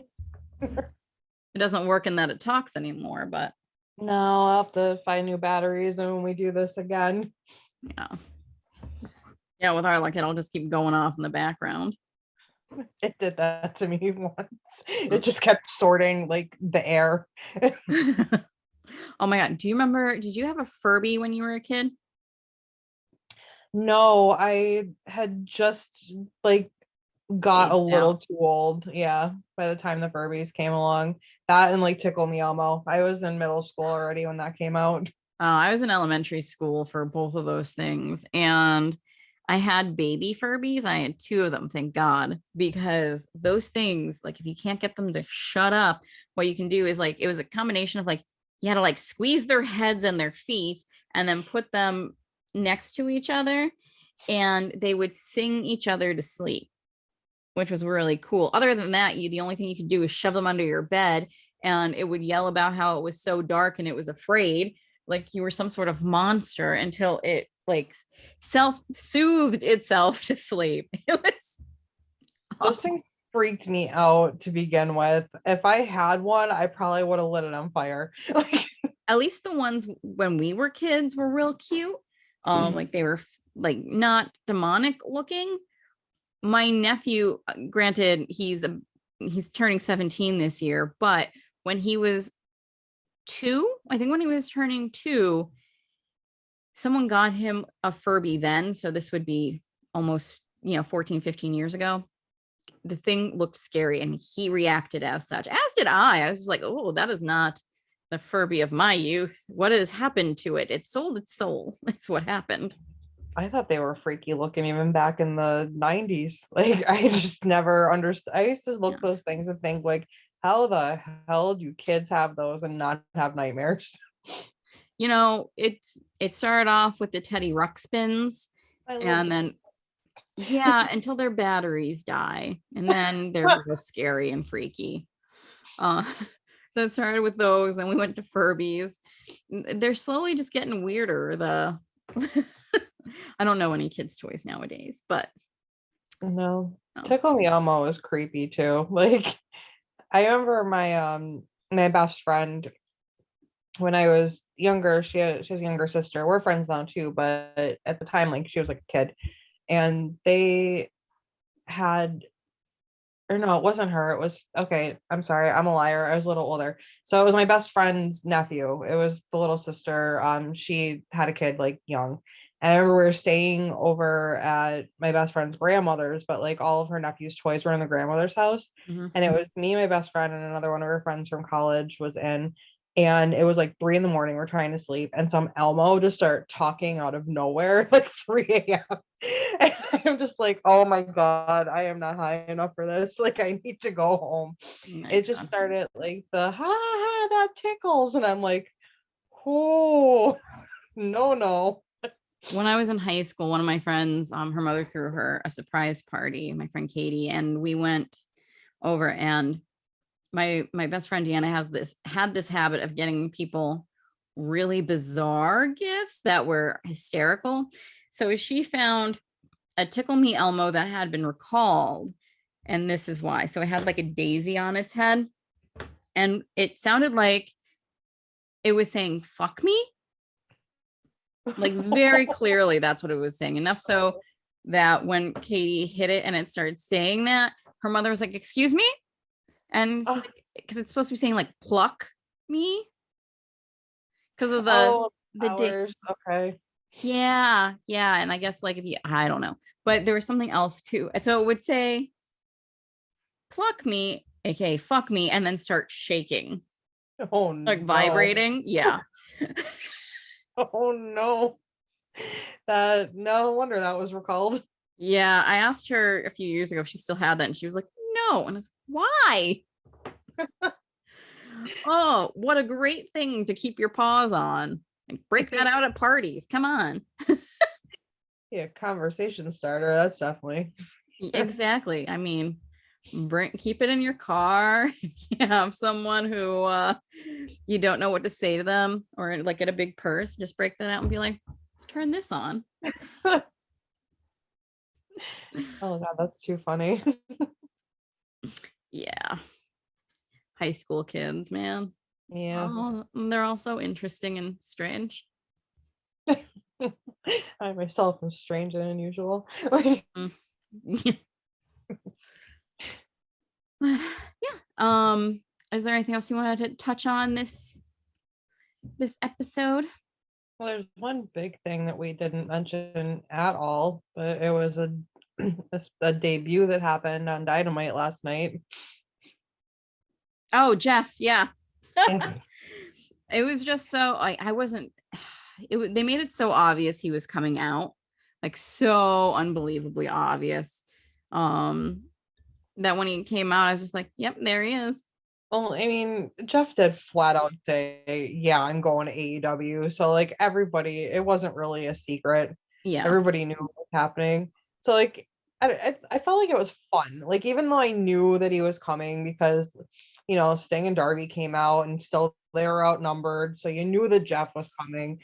I still like had a huge smile like I was a kid. And when I saw Matt and Jeff like hugging in the ring, I'm not lying. I felt like choked up a little bit. I'm like, oh, they're back together. See, I watch so much stuff of Rebby Hardy's on TikTok. I see Matt and Jeff together all the time doing stuff. So I was not moved by that particular thing. I was happy to see him. Although I laughed at Max getting his ass kicked and Jeff is taking his sweet time for a minute. They're dancing. I was like, are you thinking about all the times that Matt made you wait when you were a kid? You're like, yeah, I had to wait to Yeah, use the Nintendo. Now you have to wait for me to save your ass. that was pretty funny. He took time to still do his little dance. Yeah. I didn't know that theme was like, was it like fair use or whatever, like where I've heard anybody. it in other things, and I always get angry when I hear it elsewhere. Yeah, I Like never noticed that. rageful. And like Bryan was telling me, he's like, oh yeah, it's been in commercials and stuff. And I'm like, I've never noticed it before, like anywhere else.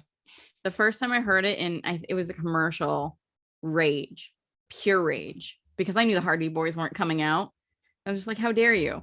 How fucking dare you?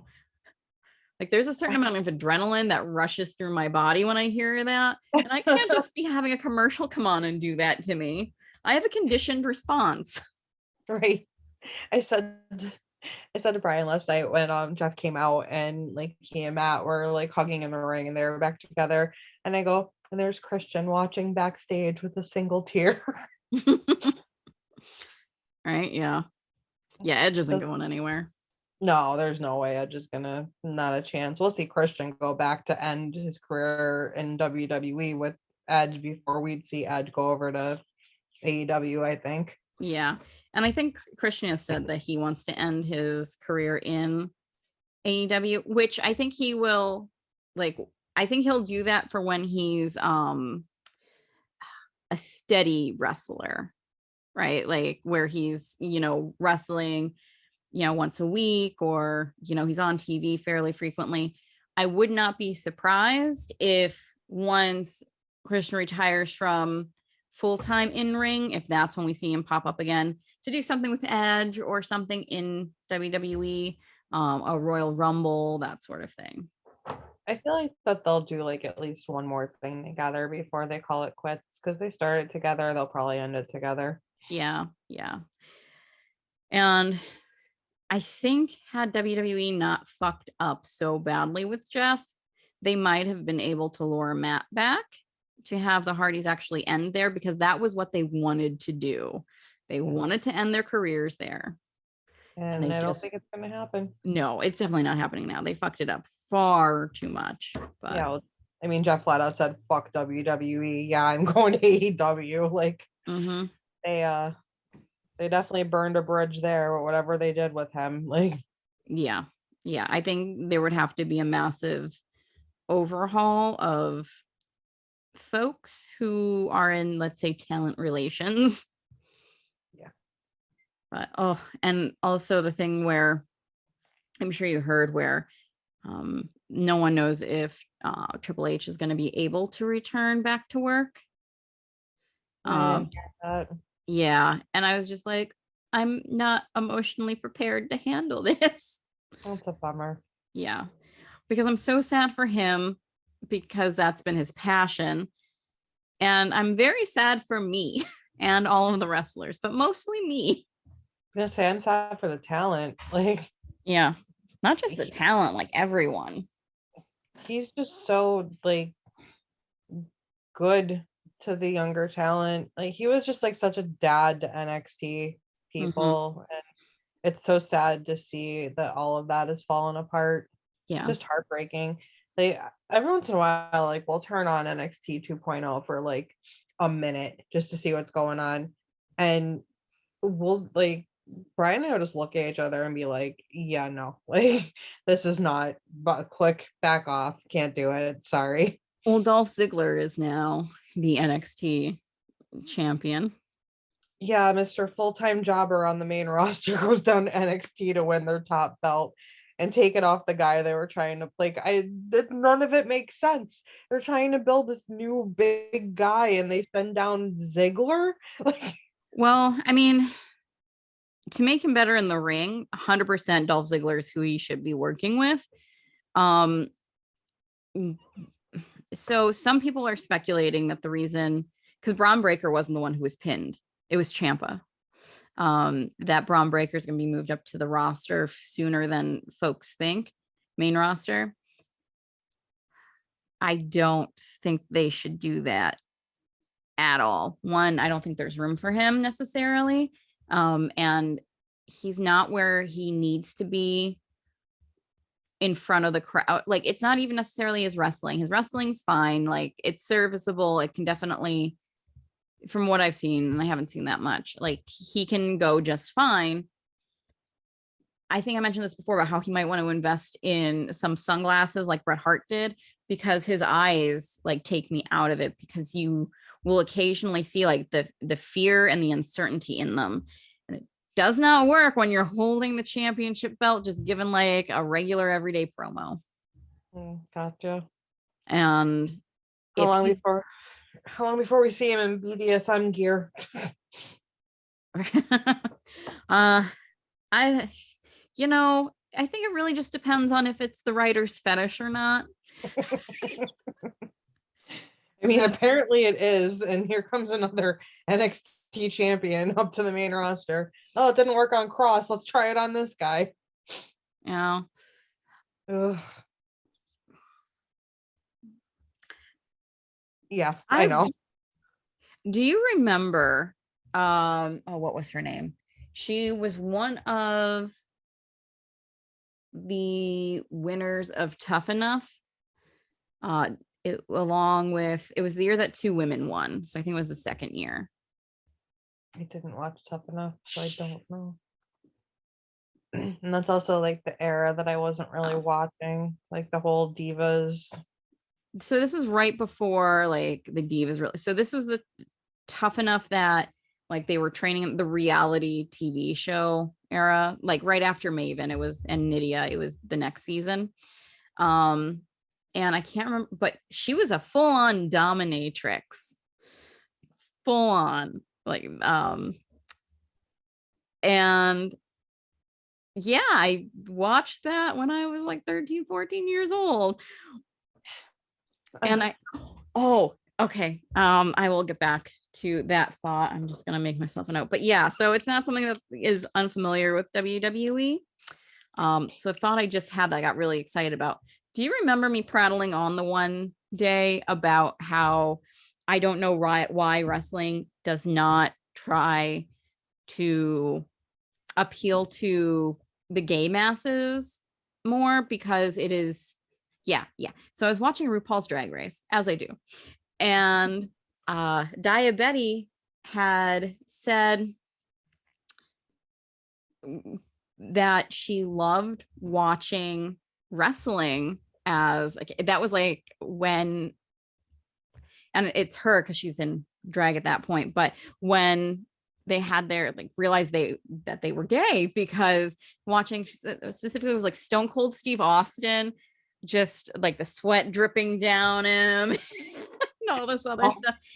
Austin of all people. Yeah, like really into Stone Cold, The Rock, obviously, some other folks, and everyone's just like, they start saying like, yeah, I'd really love to lay that smack down, and going on. They name dropped WWE specifically several times in it, and I'm sitting there going like, WWE, what are you doing? Like, this is such a huge audience specifically for WWE to tap into, because this is not the first time they had one of the queens.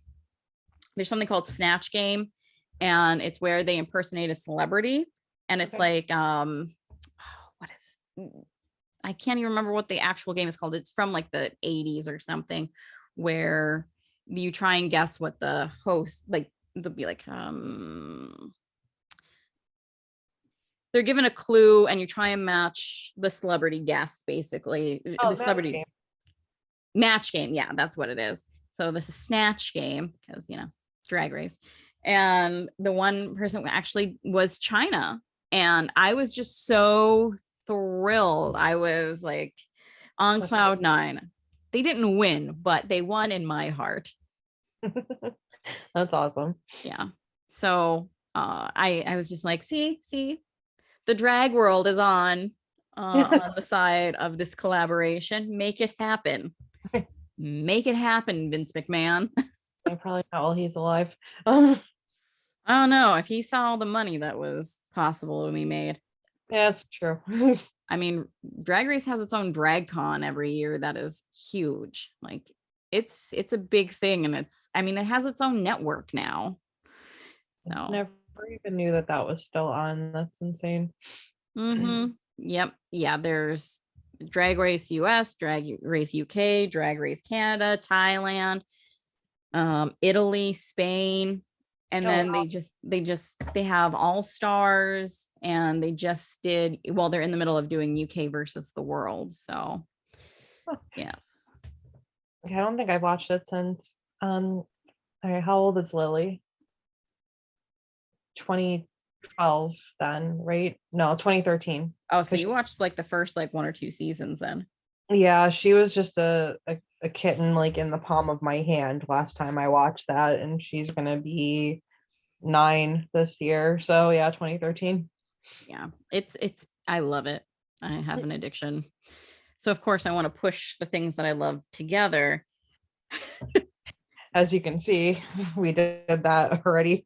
Yep. Yes. So come on, wrestling promoters, get on the Drag Race mixed with wrestling bandwagon. They'd be great at WrestleMania. Just saying. Ring girls, they can be ring girls. I would be down for There you go. that. See, I'm turning out ideas here. Make it so. Like the Nitro girls back in the WCW days, have them go out and dance in the ring, and then oh god, and like the dancing these people do. Oof. It is amazing. Amazing. Okay, some of it's terrible, but I went to a drag show once. It was so much fun. I'd love to go again sometime. Miss Kasha Davis, who is from RuPaul's Drag Race and from Scranton, she is the only person she wasn't billed from Scranton because she had moved, but she's very proud of her Scranton roots. She's actually at the end of this month doing a drag brunch that I will be attending. Oh, fun. I have to bring all of my ones. Nice. Yeah. I also assume I won't be able to actually eat anything there, but I don't care. I'm there for the show, not the food. Yeah, I don't know what is like a buffet? Like they have it like, don't like strip clubs do that too, where they have like food and like. I think drag brunch is not, especially I think because of COVID, it's not a buffet. But when I think brunch, I think of like, I'm horribly allergic to oranges. So I won't be having any mimosas or anything that has oranges in it. And then I'm also a vegan. So it takes out a lot of breakfast food. Oh, yeah. So, yeah. We'll see. I'm fine with eating beforehand and just enjoying the show. That's what I'm there for, not for the food. Fun. But yes, I plan on yelling, like turning into the typical white straight girl at that thing going, yes, queen. Yes, queen. Slay. Slay. Oh my, can't you just see Queen Zelina with a drag queen walking her to the ring? It would be great. Yelling like slay queen as she's in there. There is a lot of potential for crossover. Just the whole like theatrics of wrestling and like drag as well. It's very over the top, like very theatrical, very entertainment. Like, there could be a lot of potential for crossover for sure. RuPaul, who is certainly the most famous drag queen ever, has actually even said like pro wrestling is drag. That's what it is. And I agree. There's just, instead of body glitter, it's oil. And drag queens are much better at applying tanner and things like that. Adam Cole and MJF need to get the shit together when it comes to. What is Adam Cole doing? Is he like punching into the stuff? Because it's always like on his knuckles. Like it looks like he's just like Hulk smashing the self-tanner. Was it last week's Dynamite or the week before when he did that promo, and like when he took the mic up and like his hand was 3 shades darker than the rest of his body. Yeah, it's like wear gloves, man. Wear gloves. Right? They have like things you could put on your hands like to I don't understand how they don't notice that, or if like it's not as noticeable until you get into the light of the ring with all like the camera lights and I don't know, but I don't know. they need to go professional or something and stop just spraying themselves. Yeah, like honestly, I know the Miz does like professional spray tans, and I'm sure a lot of them do. For the love of God, do that. Just do that. Stop covering yourself in whatever that is. Right. I actually don't think Wardlow like puts fake tanner on, because No. I've compared him to his like Instagram photos, because I went down the rabbit hole of some people are applying this, right? Who? And then I thought he was one, and I was like, I think that's just how he looks, and it is. So either stop spraying yourself, which I think somebody who was making a mess out of themselves, I don't remember who, but I noticed that the 1 week they just didn't put anything on and they looked so much better, because they were like 4 shades whiter than they normally are. I don't know how it's not part of the whole like makeup thing. You know what I mean? Like if the women could all have their makeup done fine, like why can't we make sure everyone's spray tan is even? Like I don't think that they need to hire people to do that, mm, and they're not doing that, and they're not getting safer barricades. And again, even though the spray tans bother the shit out of me, the barricades should come first. yeah, Luchasaurus smashed his head. Was Mm-hmm. it was it last night or the pay-per-view? I think it was the pay-per-view, like, because Yeah. I remember it going back, and Yeah, I yelled, "Oh my God," out loud when that Mhm. happened because he just went boom right into that. Yeah, and it needs to stop. Not that those barricades that WWE have are, soft, but there's cushioning there. It's sturdier. It's safer for everyone. Like, just do it already.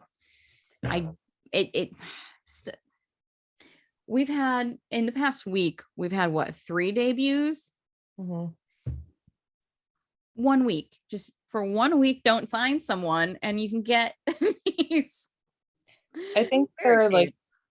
they're trying to go with like the New Japan type way with some things, and that's one of them because that's like what New Japan's whole outside of like their ring area looks like too. I mean, there's so many matches that like somebody's leg goes in between because they don't even have anything over them in New Japan. It's Yeah. just you see the bars, that's it, and like you see legs going in between them sometimes, and Mm-hmm. I think they're trying to go for more of like the wrestling aesthetic over the sports entertainment aesthetic. And I think that's why they go with like those type of barricades. So another thing that AEW should really consider is the fact that American audiences are very different than Japanese audiences, in that they will sue the fuck out of you. Like, that's what's going to happen. I think that's what it's going to get to. Like, a fan's going to get injured because of one of those barricades, and the lawsuit's going to happen, and then like they just annoy me. Like, safety things like that for everyone involved, get a decent barricade. I can't remember or not when I went if there was like some kind of disclaimer on it, like that they were not responsible for any blah blah blah. Like they cover their ass that way. Oh, I think I might remember something like that. yeah. Well, even if they have that written in there, the bad press will not do well. Yeah. They especially, I guess I'm also really annoyed because Tony Khan, it comes from the football world. And so the football players have not been taken care of historically either. And safety first on something like that is so easily preventable. Every time I watch AEW, like, someone hurts themselves because of those barricades, and like an accidental one, like their head hitting. Yeah. Yeah, Luchasaurus made me very nervous when like the way he fell out and hit that. And, Yeah. like, And I'm also very passionate about this because I'm very part of my job is traumatic brain injuries, and I'm working with a state coalition on like focus groups around it. And so every time I'm watching that, when I watch wrestling, I just want to tune out my work life. But every time I see that, I'm just like, oh my God, you're going to ruin someone's life. They're going to have a horrible traumatic brain injury. Not in the way I'm not thinking the way Chris Benoit did, but in a way that they're going to have damage to their short-term memory. Like, there's so many things. So many things. What? Or worse. I mean, so that is my safety rant this week. Safety first. I will keep ranting until there are safer barricades for performers and fans. I feel like that's not going to happen for a while, if ever. Yeah, and it just pisses me off because it could be done. Same thing with like the mats on the floor, but I mean, those I'm less concerned about because at least it's not freaking concrete. Yeah, that's true. Unless they pull the mats off like they do in some matches. And yeah, I hate that spot. I hate it. I hate it so much. I hate when they pull the mats off the outside of the ring. I hate when they tear the ring apart, like just onto the wood. Like I get so nervous for the people. Like the littlest thing could go wrong and you could like break your neck. Yeah. And it's not worth it. Like it's not adding that much to a match. It's not worth putting your health, like obviously if you're wrestling, yes, your health is a bit on the line with that, but it's an unnecessary risk that doesn't have the payoff that it should. Yeah, that's how I feel about the exposing the concrete outside of the ring. Like it doesn't do anything. It doesn't add anything to the match to me. It just is a time waste while they're like pulling everything away, and then just boom, we slammed you on there and that's it. Like you could slam them on the steps and have the same result and not wasted 30 seconds of my life fighting with a mat. Like yeah, or gone up the ramp. Any of those. But I did really like the ramp that they had for Revolution. It was the set in general looked nice. Yes, yeah. They did not do anything with Cody's cage though, if memory serves. Like it was there, but I don't think anything happened with it. No, I didn't notice if it was there again last night. I wasn't paying attention. But I wonder if they were like, well, we have it, put it out there. Either that or they were fucking with us to make people think that he was coming back. So who knows? Yeah. I mean, he might, but I think he'll have more creative control over Ring of Honor. I think that's the only way they'd get him back if they, and I don't know if they would offer Brandy back her job after she left. Yeah, who knows? And I did read that like talks with WWE just fell off. Like it seems like that's just not going to happen now. Although, so I heard that, but I also heard like WWE just really wanted it to be a surprise, and the fact that it was getting out made them like back off a little bit. And I was like, did it? Or did they put out that rumor? You can never trust shit with wrestling. Who the hell knows? Yeah, it's true. There's still a part of me that feels like he's just taking time off to do things with family and we're going to see him back. Because I still cannot see one of the founders of AEW leaving. Like I still don't buy any of it. I don't know. I still feel like it's all a bunch of bullshit and we'll see him back in a couple months. Like I mean, Cody has been fairly outspoken over the last few years that he doesn't want to be in his 50s wrestling. He wants to transition to something else, whether it's a backstage role or what have you. I think we're going to see him in more things because of like the Go Big show and stuff like that. But I wouldn't be surprised if he didn't return in front of the camera. I think he's going to, but I wouldn't be terribly surprised if he came back to do maybe even one last run to leave how he wants to. And then, because he wants to see his maybe kids. I don't know if they're planning on having another. He wants to be there for when they're growing up. Yeah. And because I think he saw what happened, like how his brother felt not having their dad around, and how different his experience was having his dad around. So Yeah. Well, we'll see. I mean, we'll know when we know, I guess. yeah, and I mean he's brilliant with marketing stuff like this. So Yeah. All I know is that they're definitely feel like, even with all the new people that have been signed and debuts and whatnot, AEW still doesn't really feel the same without Cody or Kenny. yeah, when the four young pillars are certainly a real thing, but there are other pillars that started that company, the other two being the Bucks. It would, and at some point obviously they'll retire from wrestling, but or be injured. But yeah, definitely leaves. I can't imagine weekly anything with AEW without the Bucks. I mean, AEW to me, when I think about that promotion, the first things that come to mind are Kenny, the Bucks, Hangman, and Cody.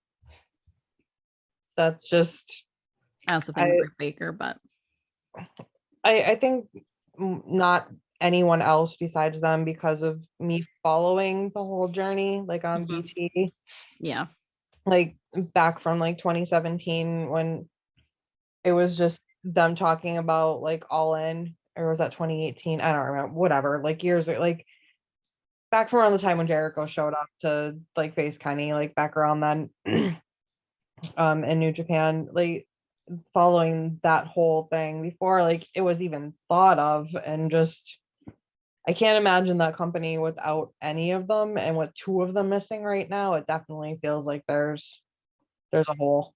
yeah, and it's and people are still talking about both of them.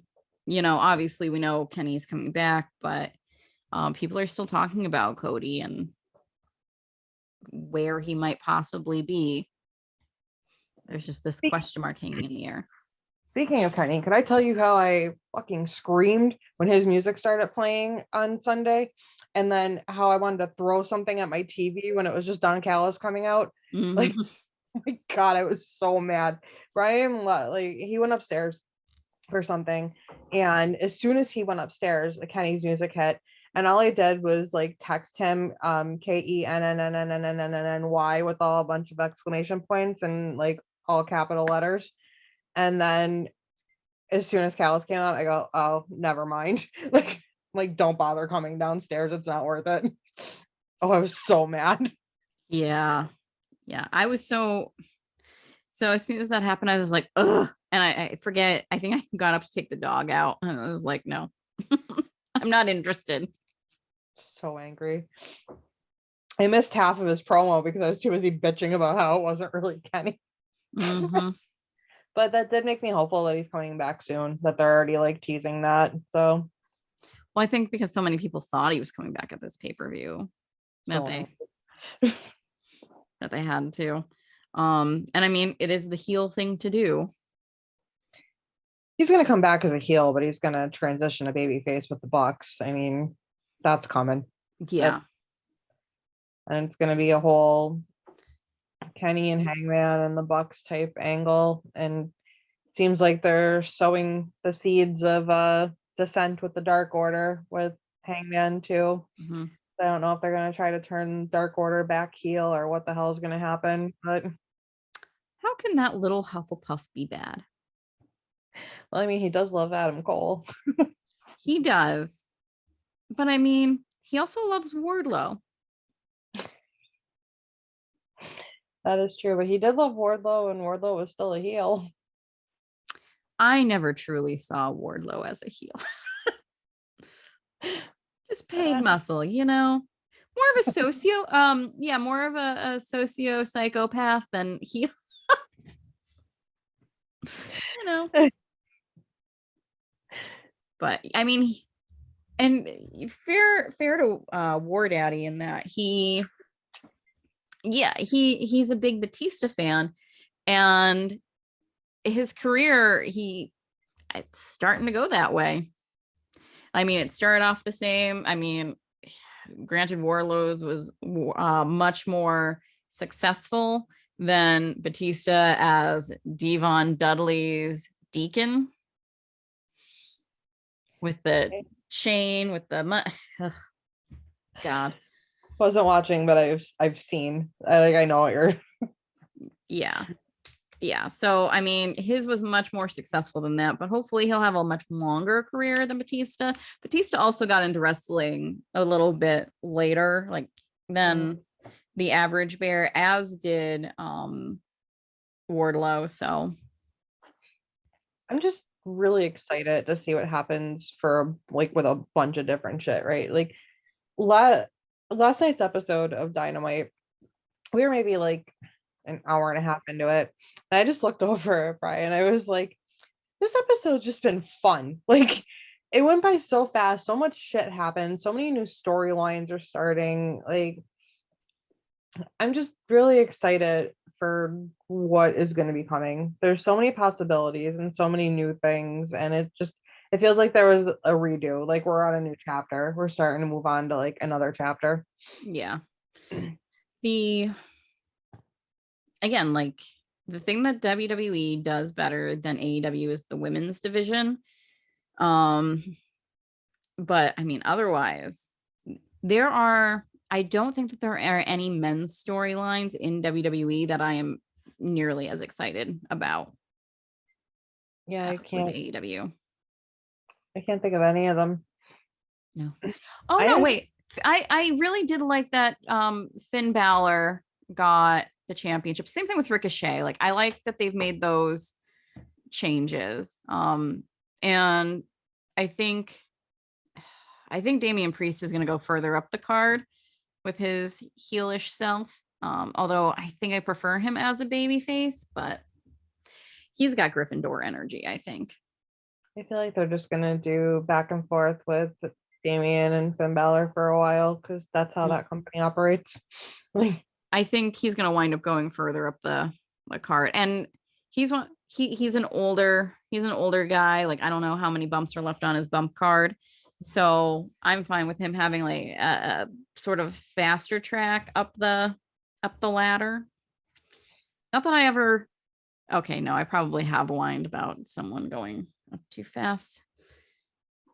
Braun Breaker, if he goes right to the main event scene, I will whine to high heaven on that. Probably gonna happen. Not with that face. Not that he's ugly, but like the nervous eyes. Because Vince does not like that stuff either. If he doesn't see your confidence, you're SOL. Yeah. And if he's not confident in front of that small Florida crowd, I don't know how he's going to do with the big ones. I mean, he was on Raw, but I didn't pay so much attention to him. I was looking at Ciampa and what Ciampa was doing. I don't give a shit about Braun Breaker. I still haven't properly ranted about how fucking mad I am that they changed Ciampa's song. Oh my god, the anger that coursed. Like, I have not been that angry at WWE about something. Like, I get angry at them a lot, but I was like fucking livid. Mm-hmm. And I wasn't the only one. I immediately went to Twitter because I wanted to see if like I was irrational or not. And apparently I wasn't, because everybody was so goddamn mad that they changed it. Why would they change that song? Like, I want to know an answer why it was changed. There was no need. So I saw something. So Ciampa put out a response to it, and I might be remembering. He was defending it, and I think, don't quote me on this, but I think he said that he requested the change because he wanted something more positive. Ugh. So yeah, I'm still livid. I am still so mad. Yeah, I mean, regardless, they could have done a better job. Oh my, it's like generic track number 87 from stock wrestling songs that we have. It was also, at least the first time that he came out to it, was so quiet. Like, I felt like it was almost like they turned the volume down on it. Yeah, not a fan. Not a fan at all. His theme song and Gargano's, the Rebel Heart one. They're like two of my all-time top tier, like favorite theme songs ever, and they're both gone. Sad face. I think the Hardy Boys is probably one of my favorites of all times, but I love Bianca Belair's, and because as soon as it comes on, I just start moving because you just have to. As soon as you hear it, you're like, yeah. Becky's is one of my favorite for the women. Yeah, I love hers. I also really like Naomi's. I feel the glow every time she comes out. I feel that. It's, the entrance musics, entrance theme songs, rather, entrance musics. Wow. That doesn't sound right at all grammatically. I have a bachelor's in English and I don't think I Englished right there. But the themes that when you're in a live crowd and they hit and you just lose your shit. Yes. And it's different. And it's different from the ones that like you're excited because they're coming out and you weren't expecting them. Yeah. Naomi's is one of those that it's just like it's fun to hear live. I'm trying to think. Street Profits is a fun one too.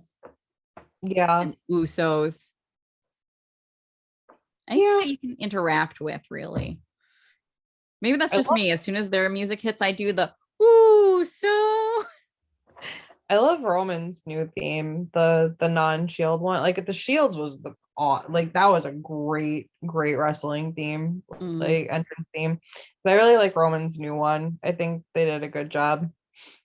I really have always liked Triple H's. Which one? It's all about the game, the way you play it. I know that that's not many people's first choice for their favorite of his theme song, but that's my favorite one out of them too.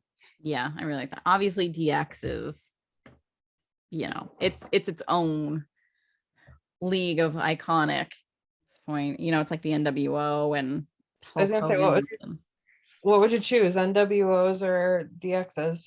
If you had to pick one. DX, because I will always choose DX over NWO. Just strictly theme song in general, like not even taking into account the people or anything, just the music. I don't think I can. It's so DX's is so emotionally tied to excitement for me that I don't know. And NWO's was always like, oh, cool, but not like, wow. So it's really hard for me to separate that. So I'm still gonna go with DX. I think I'd probably go with DX's too. Like just objectively, just musically. I think they're both fantastic themes. Probably two of the best themes ever that existed in wrestling. But I think I would just barely give the edge to DX. That bass line in the beginning is great. Yeah. There's so many, especially I feel like if they have that great opening, like Eddie Guerrero's, that was a good one. Yeah, it's one of those things where in the first 3 seconds, if you grab someone, perfect. CM Punk has that great thing. Yeah, Stone Cold. Yeah, that was CM Punk's cult of personality is what we walked out to at the reception of our wedding, when you have to pick a song to walk into, and we got out there and we both yelled to each other, it's clobbering time, and then we went into our first dance. So that was like, we were like, you know what, about 4 people at this wedding are gonna get it, but we don't care. I bet Josh popped. Yeah. It was pretty much my cousin Kevin, shout out to our OG fan. Him, my friend Steve, my cousin Virgil, and Josh. That was pretty much like the only people that really would have got it. Oh, Josh's brother JD too. So sorry, 5 people. How dare you? Yeah. Oh, all right. So we've run like 2 hours now, so we should probably wrap this up. Yeah, it was fun one though. Some wrestling theme songs, some sorting. Yes. All of the good stuff. And we will see you all next week. And are we gonna close it out with our John Cena, or are we going to do something Harry Potter-ish right now. You know, I have nothing else besides the sorting hat, but I will do the John Cena thing with the hat on my head. Hustle, loyalty, and respect. Yabba do.